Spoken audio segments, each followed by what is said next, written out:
everyone, welcome back to my channel. My name is Hennessy, and as you all know or may not know, if you're new here, I created this channel to talk through all things working remotely, traveling, and of course my number one topic, which is always on investing in Dominican Republic. So in today's episode or video, I want to talk through taxes. The reason this topic came up, actually, I was talking to my mom, and as a true Dominican woman, she was like, "Oh, you don't pay no taxes in DI." And I was like, "What are you talking about?" Of course you do pay taxes in DI. And this was specifically to property taxes. So I was just so shocked at her assuming that you don't pay taxes in DR. And I guess this is, well known. Like, if you're in DR and a lot of people that come from lower economic statuses and they own land, I don't think they're necessarily up to date on their taxes. So, like, I get the misconception, but I also think, like, Mom, how do you think the government gets money? Like, it's through taxes. So you do pay a lot of taxes, and today's topic is on property taxes. So, of course, taxes are already a complicated topic, whether you're in the U.S. and whatever country. It's just so many laws, regulations that go with taxes. So today, I actually want to talk just about property taxes. As you guys know, I've been investing in DR for a few years, and I've learned just a tiny bit about taxes. I can get by. So that's what we're going to talk about. The little bit I can get by, we're going to talk about it today. So I'm going to break down the three main times you would actually pay property taxes, and then some of the key exceptions that come with them.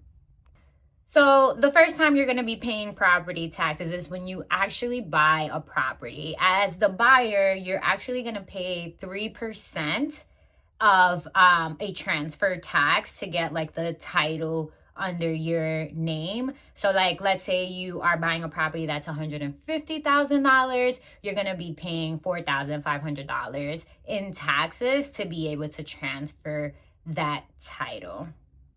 Now, the caveat here, or the exception, I should say, is that there are two ways you may not pay for this transfer tax or property tax. One, it depends the value of your property. So actually, as a Dominican, right, or if you're a Dominican who hasn't really done the paperwork to become Dominican, this might be like an incentive to do so. When you're a Dominican and you're buying a property in Dominican Republic for the first time, there's actually a I don't want to say an exception, but there is like incentive for first-time homeowners. So if you're going to be a first-time homeowner in Dominican Republic, you can qualify for this government incentive. However, the value of the property must come below a certain number. That always changes on a year-to-year basis. I think this year it's hitting close to like 6 million pesos or 5 million and change. If your property is at that amount or comes in lower, you can qualify as a Dominican, right? As a Dominican, you can qualify for the first time homeowner incentive. And so you wouldn't have to pay this property transfer tax. The other time there might be a exception with this tax is if you're buying the property under development. So usually the developer would give you that incentive. Now, it doesn't happen all the time. It's definitely dependent.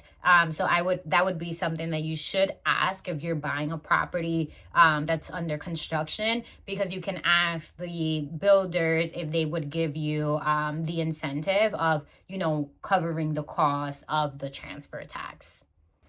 The other time you are also exempt from this type of property tax is if the property you're buying is within the confiteor law or tax credit. So like this is actually project by project. It has to be approved. So like the project that you're buying has to be approved to be within this law. And it's also something that's normally just offered in areas with high tourism. So it's not across the board. It's not like, anybody can find these type of properties. You usually get them in like Punta Cana, like places like that where there's high tourism development. And so the Confitor law, if the property is approved for it, you won't have to pay the 3% transfer tax. So those are all the ways. That's the first one, right? So like when you first buy a property, that transfer tax is 3% of the value of the property that you're buying. You will have to pay that unless, again, you're Dominican and buying a home for the first time and you are falling under that first-time homeowner incentive. You're buying a property under construction and the developer is giving you that incentive, or you are buying a property of higher value, of whatever value, and that development is under the Confitor law, then you won't have to pay that transfer tax. So the second tax you have to pay is that you actually have to pay annual property taxes, right? So this is something that comes in yearly. It's a tax placed on the dependent on the value of your property. And it's only applied if your property exceeds a certain amount of value. So for instance, if your property is worth higher or around the 9 to 10 million or higher, then you would have to pay your property tax on the difference of where that value is set, where the property is, and then the difference you have to pay a property tax on. Now there are a few, again, exceptions to this. So one, if your property value falls below the 9 to 10 million, you do not have to pay property taxes. So you're good, you're all set. If that property that you're buying, you're actually going to be living in it. So it's your primary residence in Dominican Republic. You're there, you're living there. You do not have to pay annual property taxes. So obviously like certain groups fall within this. So if you're like retiring in Dominican Republic and that becomes your primary resident, then you do not have to pay taxes. And then coming back to the Confitor law, same thing. If the property that you're buying falls under this law, then again, you are exempt from paying annual property taxes. The one caveat here is that there's usually a time limit on this law. Most of the time you would hear of like a 15-year